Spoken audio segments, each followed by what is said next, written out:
one of the most challenging part of working on the game with an episodic format was to create those two characters in a way that would really appeal to the player. So when you arrive to this final choice at the end of episode 5, if you wanted this final choice to work, we really needed the player to grow to love Chloe, to really get attached to Chloe.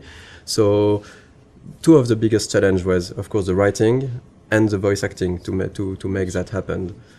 Of course, the story was written as a whole since the beginning, so we couldn't change massive steps, but small details could be added, a line of dialogue for a character, or episode 3 when you visit Kate in the hospital, and it wasn't supposed to be here, but we've seen how people loved Kate.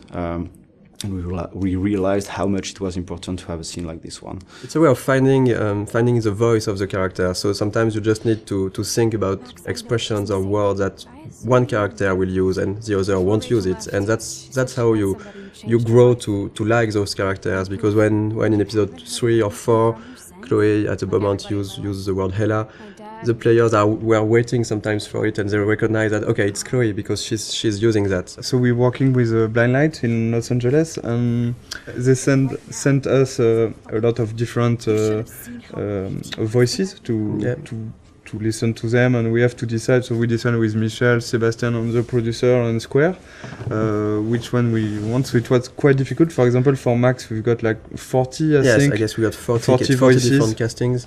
For Chloe, it was 30, I think, something like that. Most of the time, we were quite sure and quite agreeing on the actor. It was really hard for Max, because it's always on our mind, like, are we really sure that we are doing the good choice? Because it's so important. I don't know the number of lines she has in the game, but it's almost, I think that there is almost 14,000 lines in the game, and I think that more than 10,000 are from Max. I've never played a character that I related to so much. I have a lot of the same issues that she does with her confidence, and so getting to play someone that seemed so similar to me was really an extraordinary experience. I really feel like I'm growing with her. We'll help you. Just let me go. And the fun story is for Jefferson. The guy we chose is Derek Phillips, and after we chose him, I discovered that he was Derek Phillips, and he's actually playing one of the main recurring character in the show Friday Night Lights, which is one of my favorite TV shows. Well, this has just been really fun for me, especially coming from the standpoint where, when I auditioned for the role, I wasn't sure if Jefferson was going to be the bad guy in this. So, you just kind of came in and we would do our voiceover sessions, and he was just a cool teacher. So it was kind of neat to find out about this twist. I mean, I'd kind of heard that might happen, but I didn't know for sure if it would. So it was really, really fun to play with that. So we are really proud and happy to have Anna and Ashley for Max and Chloe. All the voice talents we've worked with were really involved. They've given something unique to those characters, and that's why it has worked also. It's because there is a part of their soul inside their character. For Hannah, for Max, one of the hardest parts is that there is so many lines of inner voices. So it was really important for Hannah to give something great for those, and I think it was quite the case. And for Ashley, one of the really hard part is that there is and for Hannah too, there is a lot of really emotional scenes. I really wanted to sell the moments, and I was putting pressure on myself to make certain moments, like with Rachel, lots of the moments that happen in episode 4. I really wanted them to feel real. And I'm constantly on this roller coaster, so I had to figure out how to harness those feelings so that I could use them to illustrate what Max is going through.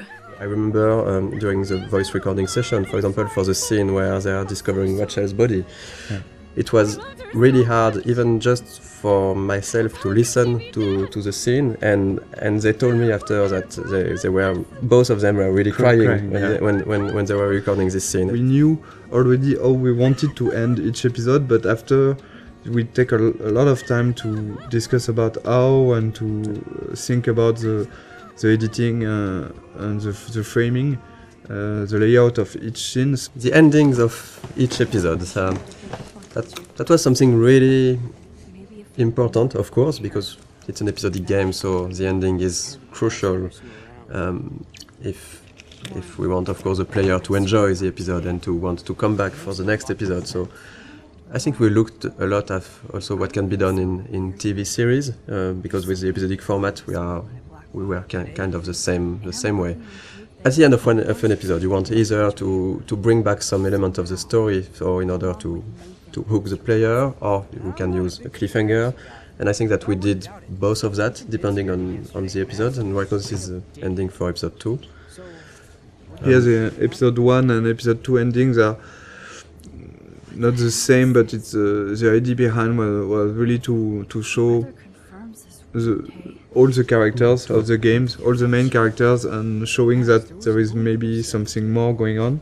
Yeah. And in episode 1, for example, we even show some characters you haven't met already in episode 1, Joyce and Frank. Yeah.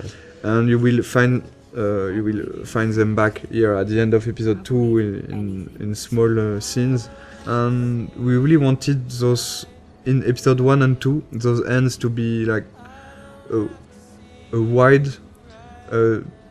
description of all the characters and all what's going on, and also showing other aspects of each character. For example, seeing David on the with his head on the shoulder of Joyce, seeing Victoria and Nathan in Victoria's room, seeing the principal and Jefferson arguing. This is kind of small hints that maybe will push the player to want to see more. Because this is basically the only moments where we are seeing those characters when Max is not seeing them. Exactly. And so we can just bring a bit more. We are not telling too much. We are just bringing a bit more on those characters, a bit of sort of mystery.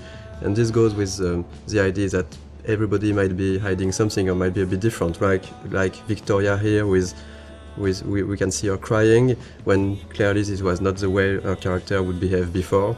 And having Nathan going into her room, we don't know what's happening between the two of them, but it's still bringing a bit of mystery and interest for the characters, for the player. When we worked on the cliffhangers for episodes 3 and 4, of course our goal was still to have a twist. We were really trying to go on with what was important for the story and not just having the shock factor. Maybe just want to thank you for all the gifts, all the support we have from you.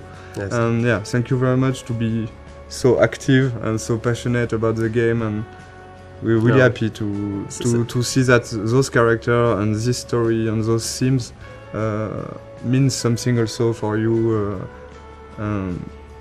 This is why we are doing games, so we're really happy, so thank you. Yeah, thank you so much. We really think that we have you are one of the best community we've seen for games. I'm going to cry, Michel. Yeah, and this community is really nice. I didn't see a lot of bad words. You know, sometimes in video games community can go easily wrong, and it was it's really pleasant to read and to read everything that the Life is Strange community has to say.